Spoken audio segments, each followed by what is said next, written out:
ইটা ধন সম্পদ কিড়া পড়ব আল্লাহ আর বিচার করবা আমারে 60টা দিন থেকে কাম করাইছে এত জুলুম 60টা দিন কাম করাই আমারে কিতা দিছে পয়সা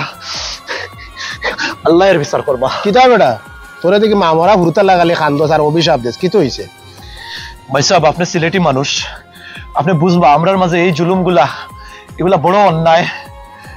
আমি আইসি ডিপেন্ডেন্ট ভিসায় আমার ওয়াইফ আইসির কেয়ারার ভিসায় আমি দেশে একজন অফিসার আসলাম 60টা দিন একটা গ্রোসারি শপও আমার ভদ্রলোকে বস্তা বইলো বেচারার দুনিয়ার কাম করাইলো 8 ঘন্টা করাইয়া আমার লাস্ট আজকে 75 পাউন্ড 75 পাউন্ড দিয়ে আমার বিদায় দিলাই মাগনা পাইছে আরো 2টা মানুষ এই 2টারও আজকে কাম করাইবো আরো 4 দিন করাইয়া এই 2টারও লাগাম দেখবা 75 পাউন্ড দিয়ে বিদায় দিব আমার 4 দিনে তো কাম করাইছে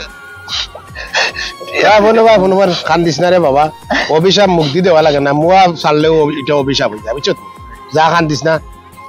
তোর বিচার আল্লাহ করবো বুঝতে পাইলাম না ওই যে তারে তাহকে কেয়ার বিষয় বা অন্য বিষয় তুমি কাম করাইছো তার হক তারে দিতে তা বেটার আচ্ছা কোথায় 60টা দিন কাম করে তারে আও ডেকে খান্দের 75টা পাউন্ড দিছে ওখান মানুষের দিনের রোজ হইলে 75 পাউন্ড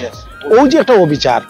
ওখানে তো এগুই করবো কিতা জানি এগুই গিয়া যত বাঙালি অকল ফাইব খানবো আর কইব এটা বাঙালির বদনাম হয় আমি বুঝি না আমরা এক বাঙালিয়ে এই ধরনের 2-1 বাঙালিয়ে এই ধরনের করি আস্থাটা বাঙালি ওগুলোর বদনাম সৃষ্টি করি নাই